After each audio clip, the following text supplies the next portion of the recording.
Due to some technical difficulties, more so on my end, we are filming again for the second time this week. Welcome to a new edition of After the Whistle, March 4th. March 4th, man, yeah. It was one of those. Yeah, when I called, I was like, yeah. Oh man, what's going on, man? It's busy time for you, busy time for everybody in the world of sports, especially high school sports. But NBA is getting it cracking last night. It was some crazy games going on, and it was Dame time last night. Wild game. He was having probably one of his worst games through the first three quarters, and then you know how great players are. Once they see one shot go in, and then everything goes in. And fourth quarter, he picked it up, and it was... Well, you know, the NBA is a long game. That's what people forget. Yeah. So you can be in a slump for like three quarters and then just get like 15 to fourth, end up having like 20, 25. Yeah. So honestly, watching this game, I watched this game. Yeah. It just looks like the Warriors, definitely not the Warriors of old. Because they don't know how to finish. Yeah, but it's just like the way their personnel just look like they don't have the personnel to even really be a contender. Yeah. It looks like, you know, just some quality teams playing against each other. Even Portland, they're good, but I don't see them really being a contender either. Just a good quality playoff team. Just a good, you know, playoff matchup. Yeah, pretty much. Yeah, that's what I see. Yeah, I see the same thing with the Warriors. Is because they've lost so many games where in the past they knew how to close out in the fourth quarter. And now a lot of their losses, they just don't close out properly in the fourth quarter. I mean, in this game down the stretch, you know, Steph, he misses a wide open layup. I think they went 0 for 7 the last 2 minutes or so of the game. And I didn't like the call that they had on Draymond, that charge call. I just don't like that call. I think it was one of those calls like, well, ref, come on, hold your whistle. Like, really? Because now you're deciding the game right now. But also, too, like, the Warriors, you know, they're known for shooting the ball. Yeah. And they shot, like, under 70 and under 65% from the free throw line. So that's definitely an Achilles heel they have to fix, especially being them. And they would have won the game. They would at least shot 80%. Definitely. Yeah, they had all the chances in the world to win this game, and they just kind of blew it. Also, another thing with Dame, he talked about it. I think an article came out. He's been playing with so much grief this season and a little bit of last season because I think he's lost so many family members the past couple years. I think recently, one of his cousins and best friend just passed away. So he opened up about that, just how it's been hard for him this season to play because there's so much death happening around him, and that's just wild. Yeah, it just messes with your mental. But you know, unfortunately, life goes on. So all you can do is play for them. Yeah. And kudos, you know, shout out to Melo. You know, kudos to Dame Lillard for going out there and playing at the level he's playing at due to what he's going through in his personal life. And, you know, shout out to Melo for, you know, out there getting buckets. I don't know why they was doubting you a year or two ago. We talked about it all the time. It was just like they were trying to usher him out the league, and it was like he still got stuff left in the tank. Melo's always gonna have that old man game where he could always play and produce. Yeah, I think it's more that he's not a yes man. Yeah, Melo's always been Melo. They was mad he went for the money instead of doing what everybody else wanted him to do. Pretty much. Nah. And Melo made the Knicks entertaining.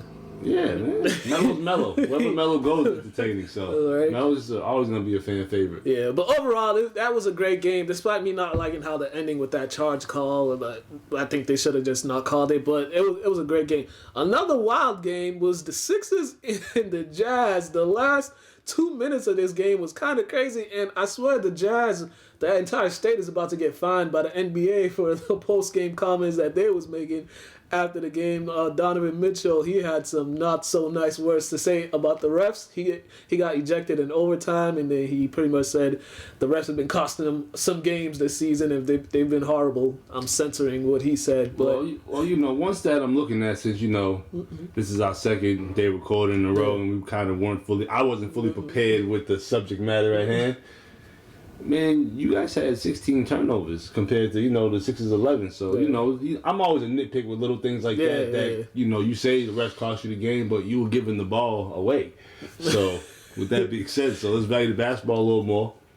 And they were up 3 with there was like some seconds left in the game, and they let Joel Embiid go from the post all the way to the 3, and he made a 3 to tie the game and send it to overtime. So they definitely had their chances to close this one out, but you can't leave windows of opportunity open for certain teams because if you got all-star caliber MVP type players like Embiid playing, then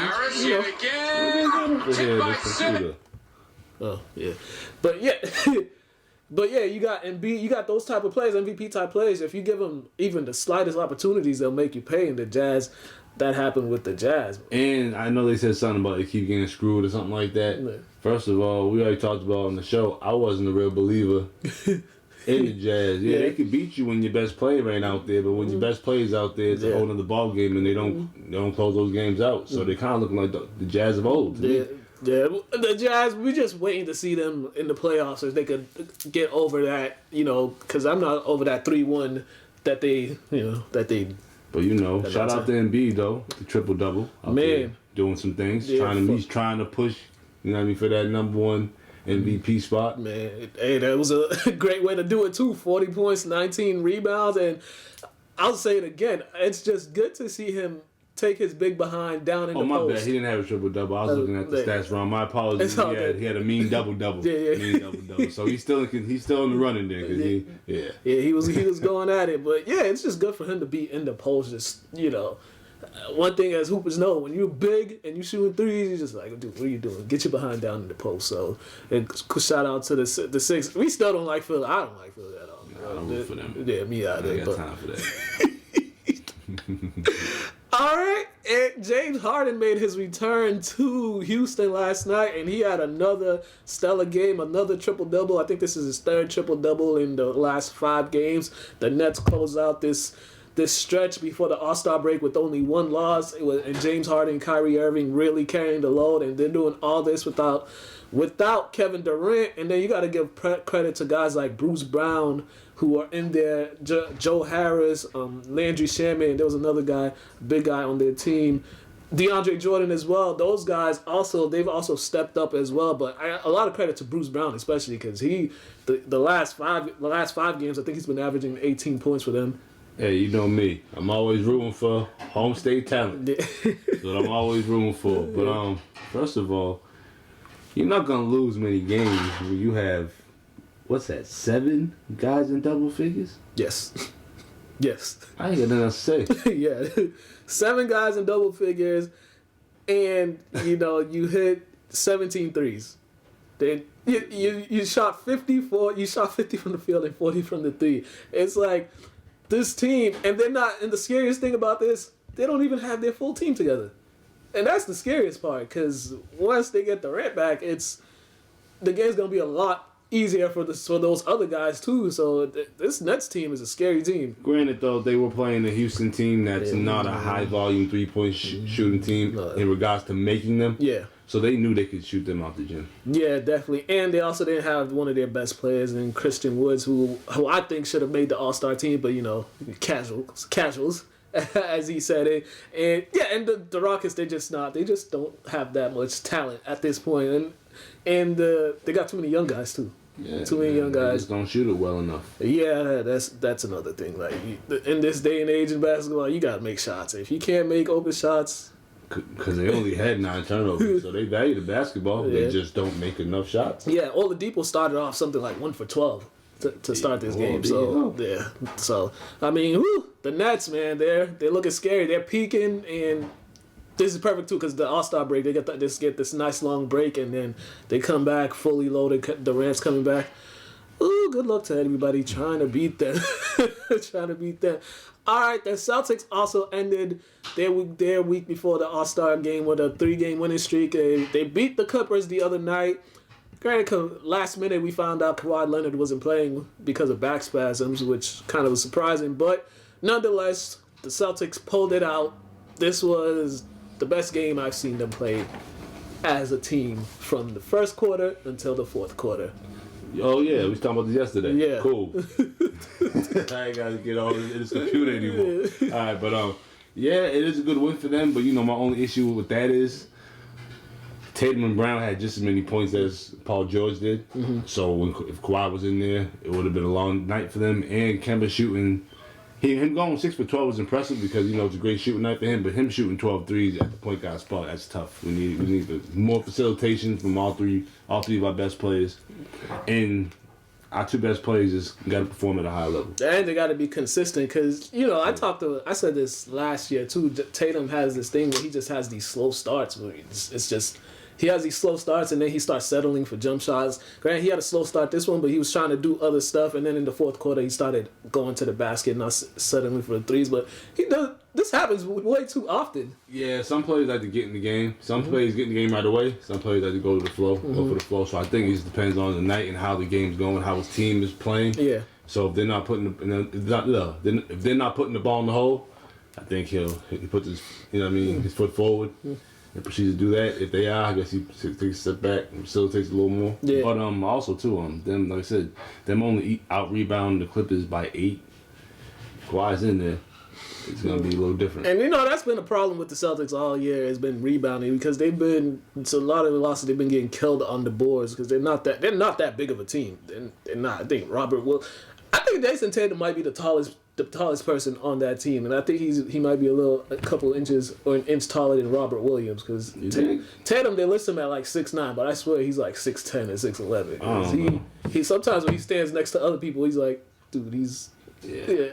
I don't know, but they do. I mean, they do need a big. Yeah, they do. I mean, granted, Robert Williams is doing well. He's still learning, but they need a veteran big. Tristan Thompson is good, but he could only do so much for you. Especially, and then when it comes to big games in the postseason, can you really rely on him? Besides, so it's gonna be interesting. But they definitely needed this win because the way they were playing, it was like a jigsaw. Like, oh man, but yeah, good thing they got that win. All right, and then lastly, the Suns. This is a sleeper team coming out the West. We talked about them. These guys, they beat the Lakers the other night, and Devin Booker got tossed. The nonsense. These NBA refs, man, they just been. I don't know what's up with the refs this year. Sometimes I think they think people come to the game to see them. Only people that actually your wives don't even watch the game to see you. Like they watching the men. I mean, especially if they in the building. Yeah. Let's be real here. So I don't know what these guys.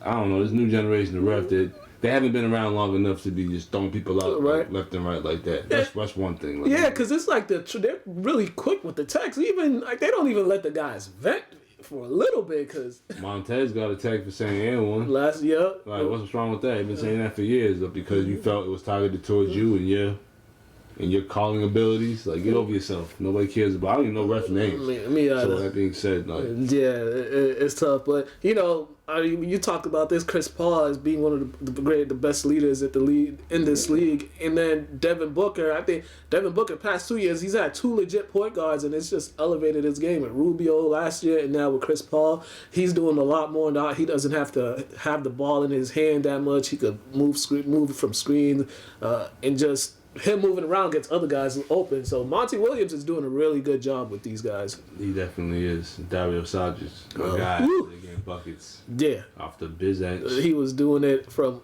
all different types of ways. He was hitting open. He was spotting up, shooting threes, posting up, off the dribble, just showing his all-around game. And this was something that he hasn't been doing since he left Philly because I think some of these teams didn't know how to properly use his skill set. But, now, once again, Monty Williams is using his skill set. Also a guy like Cam Johnson. There's not many 6'9" guys you can find out there that can spot up and hit threes like he can, especially for a young dude coming in the league. So this Suns team, they'll be an interesting team. I don't know. Probably won't make the finals, but they'll make things interesting for a lot of teams in the West. So and they're the number 2 seed right now in the West. So right now we'll see after All-Star. Oh yeah. You know how this roller coaster season goes for each team. Yeah, I thought their benefit is there's only 72 games, so yeah, that works. That's a benefit for a lot of teams. Yeah. But we still got guys sitting out games and. Yeah, I don't think that one, but it's all good. It's definitely all good. All right, league MVP front runners. Man, I know you got Jokic, the Joker. Mm-hmm. He's up there. Talked about Joel Embiid being up there. It's like this might be the first time a big has won it since Tim Duncan. I want to say, yeah. If one of these two guys win it might be the first time. Yeah, but Harden. Yeah, because Harden's like the dark horse coming from the back of the pack. Yeah. Just because, like, I feel he had a slow start, just getting traded. Yeah. Everybody else was already acclimated and getting their numbers right away. Yeah. This dude, he's doing some incredible things. So I'm happy for everybody. I just like seeing high level basketball and good talent. And it's been such a long time since we've seen MVP race have so many different people, because you still got LeBron in the conversation too. So there's few guys in here that are making this very, very compelling. It's gonna be hard, but sometimes these voters, the voters though, they you just gotta watch out for them, because sometimes they'll just do some nonsense. You're like, really, what are y'all doing? This is true. Yeah, but as you said, Jokic, Embiid. It's good to see the new age bigs get some love by the way they were playing, because they're trying to like die out the big men in the NBA. Yeah, by the way they're playing with all them threes, but somebody gotta get the rebound. Yeah. And the bigs out there putting numbers up, and they're also stepping out and doing their thing too. So it's kind of hard. It's kind of hard to keep the bigs down. For so long, every player develops each position. So before you know it, they'll be pulling up from the logo too. Sure, I wouldn't be surprised, man. These dudes out here got handles like guards and stuff like that. I mean, saw a high school kid from Minnesota, the 7-footer. Like, what? These guys everywhere. Man. The game will always continue to evolve. Definitely. All right, and then lastly, we got the Utah Jazz and their front office guys is making some bigotry comments towards a player. Elijah Millsap claims this. I just don't get it. I just don't understand it. Because he's saying these aren't true. The NBA is investigating, but I don't know players to lie about a person making bigotry comments. I don't know players, unless, I mean, Jesse Smollett, but he's not a player. I've never been to Utah, but everything I've heard about Utah, it hasn't been positive. Yeah. I hear it's pretty racist out there in certain areas, and I hear their fans out there are brutal.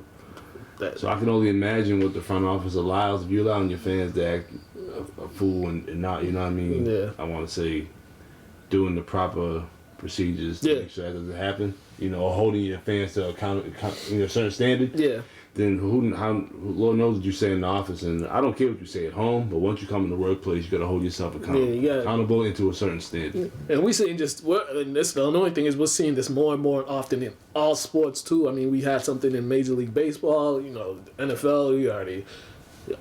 Hockey. I think hockey, they've had it, but it's been like with players and stuff like that. But it's just really confusing when you see all these front office guys do these type of things. It's like, have you not been watching? Like, did you not see what happened to was Donald Sterling? You know what I always say, man. Certain groups of people have been allowed to be oblivious to their actions because they either have a certain stature, a certain amount of money. So now we live in a world where you can't hide behind your stature and money, and you can't be a closet racist. Yeah. So people now being exposed. Plus, we say generations have to die off. So we got some people that were raised to be racist, raised in racist generations, racist errors that they can't shake that because it's embedded so deep. And the thing I like about this age, this group of people in general is even people who know their family, they might have a racist family member. They're not even trying to deal with it. They'll call out their racist family members. So it's everybody's tired of racists and people who are doing racist acts or racist behavior and bigotry. Everyone is tired of it, and it seems like just people doing the act that seem are just a little. It's we're not doing nothing. I mean, because we all learn from each other. To be honest with you, there's some white dishes that we indulge in, and there's some stuff that they take from us. So it's in some Asian stuff and Spanish stuff, it's just it shouldn't matter. It's the world's a melting pot. Yeah, what color you are. For one, what color you are, what religion you are, I don't care. Yeah. As long as you're a decent person, that's all that matters to me. Facts. And lastly, with that whole, bigotry and racism, the Jeremy Lin thing, we laugh at it because, Jeremy Lin, he got caught coronavirus during a G League basketball game. NBA's investigating who did it, but I found it funny because the NBA's investigating who did it? There's some stuff happening. Yeah. Oh, my. Yeah, there's a lot happening, but I found it funny because basketball players are probably the rudest people that I've ever encountered when it comes to things on the court. Like, there's no holds bars with basketball players. They don't hold back on nothing. And when somebody asked me, do you think that somebody said that? I'm like, yeah, I'm pretty sure somebody said that to me, because I've heard a lot worse things said to people on the basketball court. And yeah, these guys, they just don't hold back. When I saw it, the article, I giggled because I just took it as a joke. You know what I mean? If I was Jeremy Lin, I wouldn't have got too bent out of shape about it, because you probably did. You probably were playing well enough for him to call you coronavirus, so you were doing something to get under his skin, so he had to find some way to get under yours. Yeah. And I wouldn't took it that deep, but obviously we live in a world where people are super sensitive, and you do have to be aware of how you address people, so I don't think he should have been called coronavirus. Yeah. But in the heat of the moment, man, he should have just been like, that's a good one. I didn't hear that one yet. Yeah. And then move on, or tell him, I let you slide that one time or something, and post the matter that way, or just, just keep playing ball. Or just continue to bust his behind, and he'll stop talking. They'll stop talking once you keep giving him buckets. But yeah, it was... we understand the seriousness of this outside of basketball, but on the basketball court, I mean, I never got mad at anybody what they said to me on the court. Yeah. What happens on the court stays on the court, but I mean, sometimes people got to do better. You know better, you do better. So, but it was still hilarious. I'm sorry to laugh, but that was kind of funny. All right, we'll go on some Lynn English football highlights. This is a throwback since it's Thursday, so it's a throwback Thursday 2004. So football highlights, and then we're gonna come back, talk a little quickly about the NFL, and then some other stuff.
Back. Okay, it's time. So some quick NFL news. J.J. Watt announced earlier this week that he will be signing with the Arizona Cardinals. That's an interesting signing. Good move for him, going from Houston to Arizona. From nice weather to extremely hot and nice weather. If you enjoyed that type of desert heat, dry heat, good for him. And isn't he from Texas, though? I don't know. No, he's from Wisconsin. Oh, Wisconsin? Oh, he just like being warm. Yeah. He don't care where it is. But, I mean, the Cardinals aren't a bad team. They're not the bottom of the barrel. So they're like the middle of the pack. So he's a good piece for them. So he might be able to help them. They were 8-8. They were 8-8 last year. They were an exciting team to watch, especially with Kyler Murray and DeAndre Hopkins. Their defense wasn't too bad. I mean, now you got him and Chandler Jones on there. They got some guys on that team, on that defense. Buda Baker, the secondary, linebackers, like safety. So they have a lot of guys on that team that can make plays on defense. Now, the only thing with this is, will he be able to stay healthy? Because that's one of the key things with Watt the past couple of years. It's been his health. He hasn't been able to play a full season in a while. Oh, well, yeah, you're right. I know. I've seen a couple memes, and it said there's I don't know if you've seen, there's a new locker room that showed the hospital room with the Cardinals logo.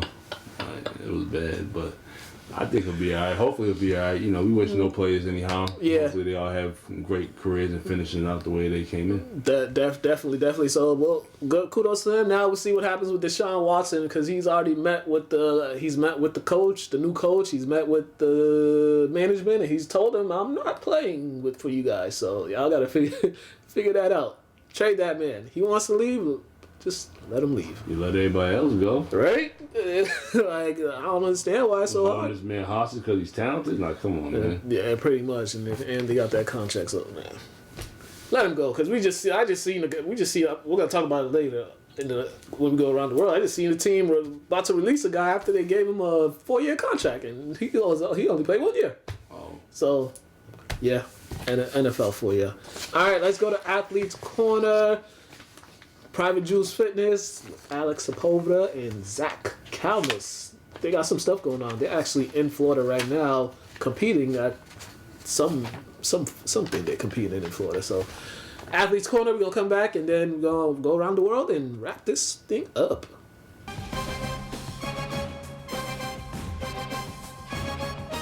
All right, hello and welcome to another edition of Athletes Corner. And today we have some special guests from Private Jules Fitness. We got owner Alex Sepulveda, and we got the champ, Zach Calmus, here with us. How are you guys doing? We are doing great here, alive and kicking. Woo! Yeah, definitely a lot going on. There's a lot going on over there. You got a lot happening as far as fighters doing big things, traveling and all that. Just quickly, can you just give us an update of everything that's been going that you guys have been up to the past 2 months? Woof. Well, Private Jules been extremely active actually since whole pandemic been going on since COVID-19 started, and we still live and kicking. And the only thing I need to say is like thanks to God, that graced us with all these opportunities. Zach being one of them, he's in the line here with us. He's moving into bigger and better things as well. He had a great pro win a couple months back. He's going for another fight in the next couple of days in Florida, and then he's also just got called for bare knuckle boxing. He's gonna be one of the first New England bare knuckle boxers here out of New England, and that's a big accomplishment, and I'm really proud of him. He's one of my athletes that is doing really well here at Private Jules Fitness. We have all the fighters like Inicio is also fighting in Florida. We also have Augustine also fighting in Florida. We've been fighting all over the United States and also different parts of the country like Mexico, Argentina, Colombia. So we've been all around, keeping a country. I mean, our New England standing number one. Keep being representative out there for everybody. Yeah, definitely. Now Zach, let's not forget about Sheeta. Yep. Sheeta right now is in Spain. She's part of the Olympic team. She just won a bronze medal. She's gonna keep going for the Olympics. Keep going. Actually, this summer coming up. Right now, she's in Spain. She was in Bulgaria. She just plays amazing. Now she's back in Spain to do another fight out there. So we have fighters all over the country representing Private Jules Fitness in a really, really high level. Yeah, Zach. Last time we talked, he was coming off your victory. We talked about that. Now, getting ready for bare knuckles and some other fights. Just talk about everything with you. Since that fight, your first pro fight. Well, the first pro fight was it lasted 1 round. We trained extremely hard. I feel as though we overtrained, and that's definitely a better position to be than undertrained. And with Alex, you're always going to be overtrained. You're going to be overtrained. If anything, we joked around before that we should go to the ring with our briefcase because we're always ready to fight. I will wake up ready to fight. I'm fighting in Florida next week on short notice. I took a fight versus a guy who's 6'4", who was nationally ranked around the same place the year after that I was nationally ranked as amateurs. So I'm going down there. I'm not just taking easy fights, and I'm just taking the fights that I feel are right. They're going to put me on the next level. So, you know, I don't want to take any downtime because there's not a minute to waste. You can't waste time. If you waste time, you're wasting money, and I don't want neither of that to happen for me or anyone around me. So I'm gonna fight next week in Florida, and I'm looking for a tough fight in my opponent, and he's from Ohio, and that's gonna be a great fight. You know what I mean? So I'm leaving tomorrow from Logan. You know, I'm leaving from Logan, and you know, when you do something like that, you know, you're prepared to put it on the line to bring home the win. Yeah, definitely. And now, Alex, since you got so many guys you're putting out so many guys and stuff. Just describe how you getting them prepared for all this, because you know there is certain restrictions happening with the pandemic and stuff like that. So you know, I'm sure there's stuff that you would like to do but you can't because restriction wise. Just just talk about how you're getting them ready for these fights. You know, even talk about this one, the last minute scheduled fight. Just talk about how the preparation amidst this pandemic. I move furniture. I move furniture, and every day I work out. Every day I work out 7 to 12 hours, moving pianos and tables, ladders. I move full houses, so I'm moving full trucks of furniture. I'm getting a crazy workout, CrossFit, doing that. And like right after I get off this interview, I'm gonna go jump in Good Harbor.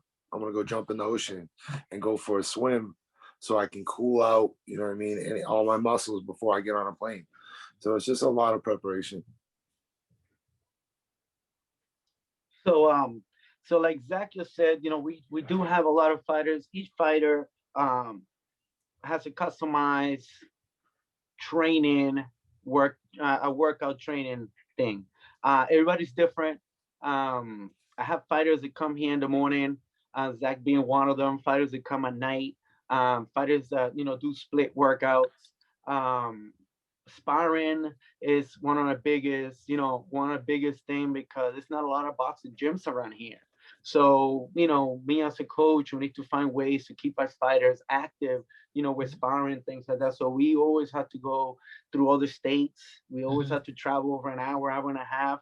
The commitment, the dedication that these, my fighters have, and I do have, we merge together where we're going to make this happen.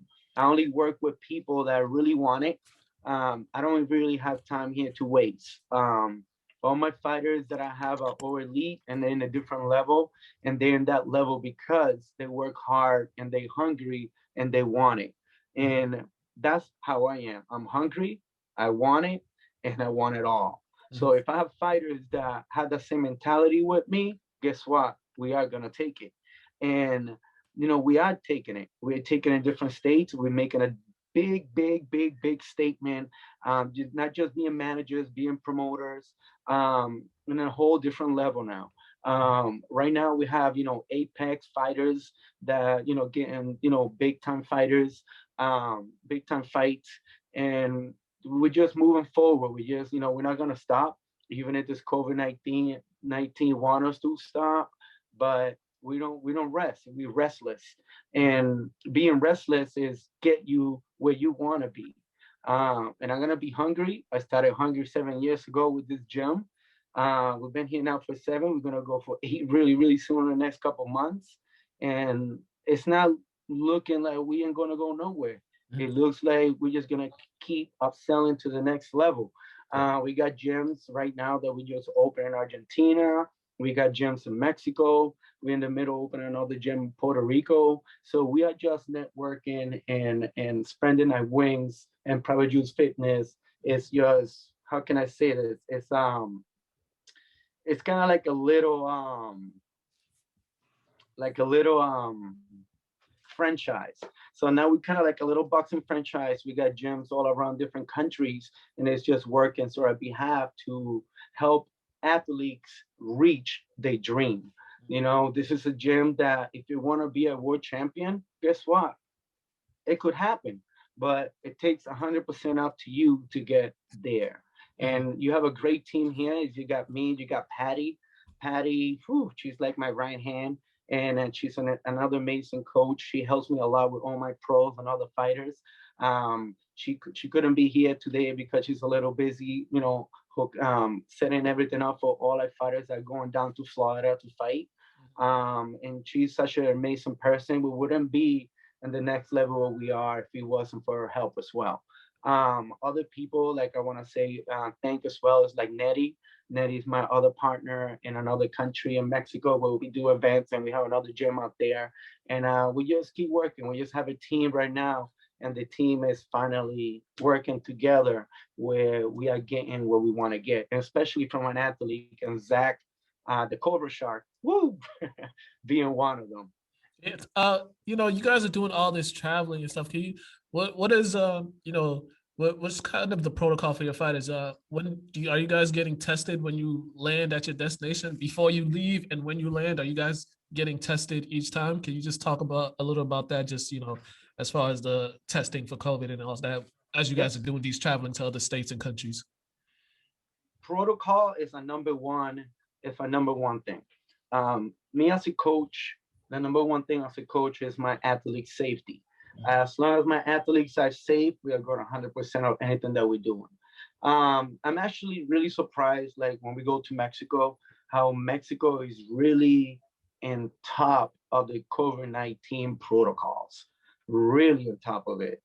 It's sorry to say this, but they're more on top than the United States. And I'm sorry to say that, but out there, everywhere you go, they even got sanitizer pads where you step in your feet and you wipe your feet, then you dry them. Everywhere you go, they give you sanitizer, they give you a mask, even if you already have one. They're really on top over there. Fighters, before they fight, they need to get COVID checked 24 hours before they step on the ring. If they are negative, they are allowed to fight. They're also gonna have another COVID test before they come to United States. So they get a COVID test pre and after they leave Mexico, when they come into Mexico and when they leave Mexico. Now, by law, by state laws here in New England, if you are traveling out of the state, if it's not New England anymore, because I guess all New England is open and we don't have to get checked. But if you leave out of the country, you also have to get COVID check or get 2 weeks on your house, getting quarantined. But my nose hurts a lot from getting COVID tests so many times, basically once every other week. We just follow up protocols 100%. I gym, it's always sanitized. We even got one of those sanitizing machines. Yeah. We on top of everything when it comes to our COVID-19 protocols because, we got a lot of kids in this gym. We have over 90 boxing members in this gym. That's a lot. We grew from 60 to 90. And we have too many fighters that we have to watch their safety. I can have one guy sick because if you have one person coming here sick, it's like a domino effect. Everybody will get sick. And thanks to God, knock on wood, we haven't got anybody sick. Everybody been, negative, staying strong and healthy, just how we want it to be. Zach, can you talk a little about the bare knuckles that you're about to get into? Can you talk about that? Have you done bare knuckle fighting before? Will this be kind of like your first time participating in a bare knuckle matchup? Particularly participating in a sanctioned bare knuckle matchup, this would be my first time. I've probably been in 300 to 400 street fights. Yeah. Before I got into boxing, just in my youth. And now that it's sanctioned, it's something that I'm particularly interested in because I think I can excel to the top level. I would fight anybody in their heavyweight division, and they know that. We've been in contact with the matchmaker, Mr. Nate Shook, and that's been a good experience. I know he's got his hands full as they got a fight going on right now, pay-per-view in Biloxi, Mississippi. It's BKFC 16, I believe, coming up. So that's a huge pay-per-view with like guys on it that I don't know personally. I know a couple guys on the roster that I sparred with and stuff, but we're just doing everything we can to get into one of the big pay-per-views and or on the Toe the Line series. They have a couple different series, but mainly we've been in discussion with them, and hopefully it'll be a big opportunity coming through soon for BKFC. Yeah, you just talked about that you've been in some you've already had a experience with fighting bare knuckles. Just how excited are you just to to just test out your skills on this level with it, as far as, being sanctioned and all that? I mean, it's just another day in the shoes of a fighter. Mm-hmm. Alex prepares us for whatever. I mean, whatever they throw at me, I've already seen it. Yeah. So there's nothing that's gonna, in the terms of butterfly department, that doesn't exist. Mm-hmm. When I go to war, that's what I do. I go in there to hurt somebody. Yeah, definitely. And that's boxing. That's the cold hard fact behind it. If you don't train hard and you don't go in there with the bad intentions, you could get seriously hurt or killed. Yeah. And that's something that every fighter accepts, that nobody remembers from outside. Like, that's a common forgotten fact, that it's life or death. You're in there. The goal of boxing is to put the other guy away. That's it. There's no other goal. You're not in there dancing or singing. I'm not in there to do that. I'm not going to play around with anyone. Yeah, definitely. All right, Alex, before we get up out of here, just please talk to me about March 13th. Talk to me about that date, March 13th. You just tell the people about March 13th. March 13th. Well, I think you got the date wrong. Do I got the date wrong? It's not March 13th. It's March 6th for Florida. And then we got March 20. Then we got March 23rd. 23rd. 23rd. I thought it was the 13th. We got March 23rd. Now we got March 6th and March next 23rd. Thursday. Thursday. It's this Thursday. I'm fighting in Florida. Yeah. This Thursday we got Zach. We have Augustine, and we also have Ignacio fighting. We got 3 great fighters fighting. Those are 3 national fighters. You have Zach, who was ranked a couple of years ago in amateur. He was ranked number 9, 8? 12 in the world, in the nation. Ignacio, he was part of the Olympic team for Rio, over 300 amateur fights. Then we have Augustine, another great fighter as well, that been in the amateur ranking for a long time, and now he's a pro and he is doing his thing as well. I'm really proud of these 3 fighters going into this Thursday into Florida, and there's going to be a lot of fireworks and a lot of great fights. And now for our other event on the 24th, that's going to be in Mexico, in Tijuana, and that's another great event where we're going to have like 8 New England fighters coming to fight against Mexico. We fought last month where I brought 8 fighters from New England, and out of the 8, 7 won, and that's a great turnaround. I'm really proud of that. Now we're going again, Team New England, to go down there to go against Mexico. So it's going to be USA versus Mexico again on March 24th. We have pay-per-view for that as well. If you guys want to follow any of our guys or any of our fighters or any of our events, just go to our website at www.privatejewelsfitness.com.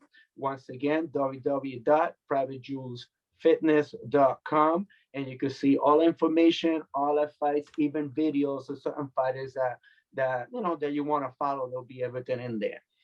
All right, there you go. Okay. It's March 23rd, not March 13th. My bad. Yeah. All right, Alex and Zach, once again, thank you as always for coming on. Appreciate it. Make sure you guys check them out. Check out Private Jewels Fitness. It's over there by Summer Street. So make sure you send the fights.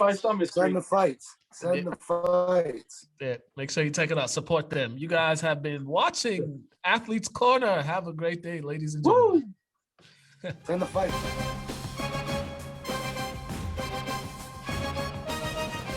All right, and we are back. Thank you, Alex, for that. Oh yeah, we want to give a shout out to Sheedy Ellis. She actually won yesterday. Okay, word up. Right, so she's out there in Europe getting ready for the Olympics, winning matches, and she's putting then boxing on the map. And also, I believe her brother is headlining Showtime. He's gonna be a headliner at Showtime Boxing, one of them this month. Okay. The fight's this month. So hopefully I make this one. Yeah, I see this one. I missed the last one. Yeah, I might record it. So, all right, word. Yeah, so shout out to the Ellis family. They out there doing their thing. So kudos to them. All right, let's go around the world of sports. All right, Renee Montgomery. She is now one of the 3-member owners of the Atlanta Dream. It was a three-member investment group that purchased the dream, and hey, you retire. And now you're in the front office making decision. And the WNBA, they just kicked that lady up out of there. That racist lady that owned the team that they didn't like. They made her lose Congress. They made her lose an election, and now they took her job or took her team away. Yeah, it's crazy how they have that much power. Yeah. But then it's crazy to see them definitely, utilize it and display it. Yeah. Like, whew, hopefully they can put that same energy into, improving ticket sales and getting people in the seats. Because if you could do that, you guys could do anything. And you know what the thing is? During the bubble, Ladies could do anything. Yeah, the ladies. My bad. During the bubble, since they had they got more promotion and stuff like that. They said their ratings went up. A lot of stuff went up because they got more, airtime. People saw them more. So, the WNBA now starting to head into the right direction where, they could start getting these. Well, at some point they could start getting contracts like the NBA players. But they need to bring a team to Boston, Rhode Island, something like. Yeah. I'll be at them games with my daughter. I'll be on the staff if y'all need me to. I'm trying to go to Connecticut. Ain't nobody. That's true. Ain't nobody trying to go to Connecticut. All right, Simone Augustus re-signs with the Sparks. Simone Augustus is one of the. She's tough. She's tough. If you know her basketball story, she's a great. Yeah, she's one of the greats. Shine Ogumake also re-signed with the Sparks. She got like 80 jobs. I just saw her on TV. Yeah, right? Earlier today. She's on TV, she's on radio, she's doing commentating, and she's playing basketball all full time. I feel her. You know me. I got like 10 jobs. Get them checks. All right, Mark Davis, he purchased the Las Vegas Aces. This was a few weeks ago. I just forgot to put this on, but he purchased it, so now he's got the Raiders. And he's got the Aces, so hopefully there's a lot of winning happening over there for Davis, And y'all gotta watch that 30 for 30 on his daddy. His daddy was a gangster. The man. The man, Al Davis was something else, man. Our NBA news: Victor Oladipo turned down a 2-year, $45.2 million extension from the Rockets. He's in the final year of a 4-year, $85 million contract. But he wants a long-term deal, so Houston could offer a 4-year, $113 million deal or a 5-year, $151 million deal. They got a lot of money to offer him. Somebody's gonna pay him. Ain't something gonna pay him more than he's worth, but that's all we trying to do over here. We're trying to find somebody to just overpay us for something that we're good at. That's pretty much it. That's when we know we'll make it. All right, March 12th, the NBA will welcome fans back to arenas. Celtics will welcome fans back March 22nd. Oklahoma City Thunder are the only team that announced they won't be allowing fans into the arena for the remainder of the season. Also, these fans being permitted in the stadiums, there will be reduced capacity. There'll be a whole lot of protocols happening. So, good to have the fans back. I won't be at a Celtics game anytime soon, just because I'm too wary of people at this moment. So, I don't even like people. It's probably gonna be a while for me. NBA Rookies of the Month: Lamela Ball and Tyrese Hallie Burton. Those two guys have been having quite the year. They look very comfortable in the NBA. The game's coming easy for them. And sometimes when you're a rookie, it takes you a little while to get accustomed to that NBA game. But now these two guys, they've been accustomed. Plus LaMelo, he's been playing against grown men for since his junior. Since he was 16, 17. So. Yeah, it's a benefit to have, your brother, professional athlete, your your other older brother playing overseas. Yeah. Or had a chance, professional skills. Yeah. I don't know where he's playing right now, but, you got two pro brothers. Yeah. He just prepared you for the better, and then you playing overseas. Yeah. Hey, man. Yeah, it's a totally different world over there. Yeah, real physical. LaMelo's gonna be the future of the NBA. So he has personality. Yeah, he has personality. He's must watch. He got the flash. He's flashy, and people just like him. Can't blame him. Jordan did something right.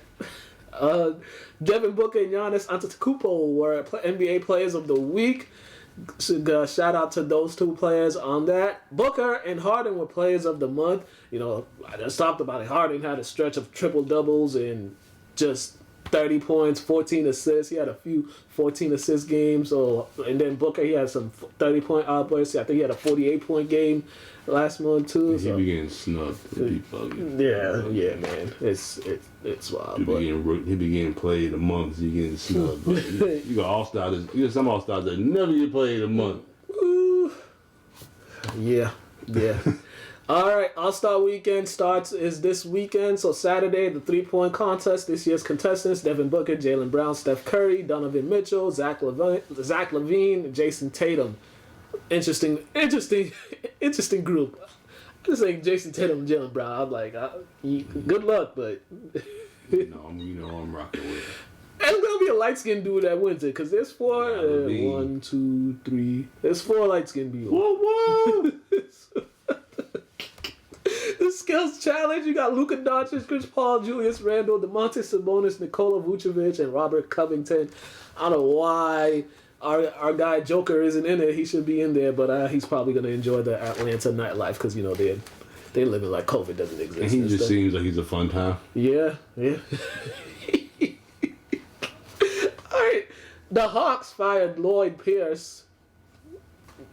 I guess 2 years was enough for them to fire him. They didn't even give this guy a chance to even get developed. It shows that these guys were developing me, but my goodness, give them a chance. They give all these other coaches will get chances, but some coaches, they don't even get no type of chance. But same thing I said yesterday, man. McMillan was the side dude. And also players were complaining about his coaching style and how he was hard on them or whatever. But who, Lloyd Pierce? Yeah. But that's the issue when you have an experienced guy that's right next to you. Yeah. They already know he can do the job, so they're just hoping you don't mess up. Yeah. And he probably was walking on eggshells anyways. And stop hiring these guys with so much experience and coach of the year things. If you actually want to hold your job, like I don't know. Maybe he needed for tutelage, to help him be a better coach. But I'm going as I go. Yeah, definitely. Get my homie next to me or something. Facts. All right, dunk contest: Cassius Stanley, Obi Toppin, and Anthony Simons. I know what Toppin and Stanley could do. Anthony Simons, we'll wait and see with him. So he met the qualifications. Yeah, he must got hops. All right, Quinn Snyder and Steve Nash are coaches of the month. Shout out to those two guys. Shout out to Quinn Snyder, man. Yeah. Quinn Snyder looks like he's a sniper. He came a long way. All right. NFL news: Washington football team replacing cheerleading program with a co-ed dance team. I'm not going to say what I said yesterday. Yeah. So, kudos to everybody being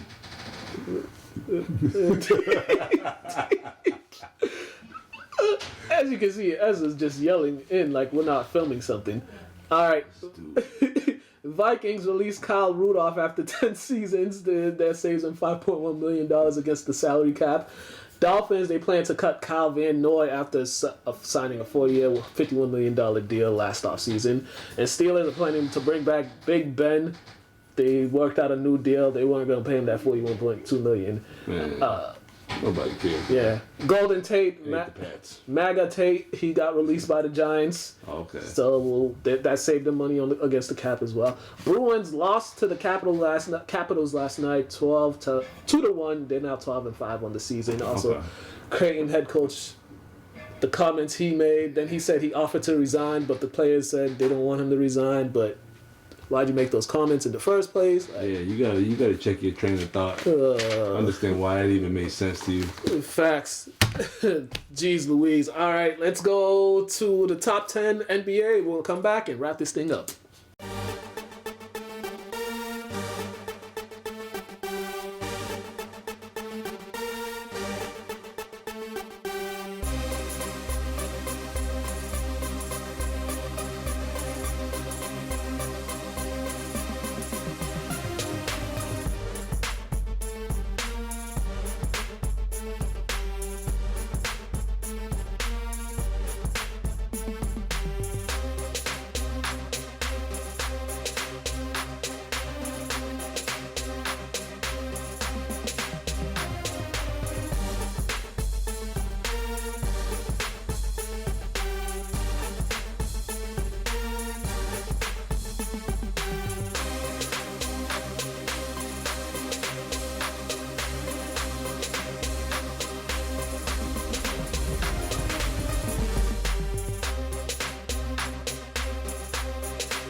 are back. Those are the top 10 plays. All right, so check it out. Go to LCTV, the website, because we got a poetry jam that we're trying to put together. So the information is on the screen. Poetry jam. If you're a poet, spoken word artist, come join, submit a video, and we need your help to put that together. This guy might do one too, but we have to put the bleeps on him for him. Also, we want to give a shout out to Craig. He got engaged a couple weeks ago down in Vegas. So shout out to Craig getting engaged. Also, Amanda Mina, she's American Idol. So shout out to her. Bro. Yeah, that's about it. Lynn English girls, make sure they're getting ready. Season starts soon. So after this, he's going to practice and all that good stuff. Yep. Today was a birthday episode, so later on we gonna be doing some fun stuff, some fun activities. We gonna be getting right. So everybody have a great day. Mr. Burton 23 on Instagram, Mukala K on Instagram, LCTV After the Whistle on Instagram, linntv.org, Lynn Community Television Facebook page. Have a great day, everybody.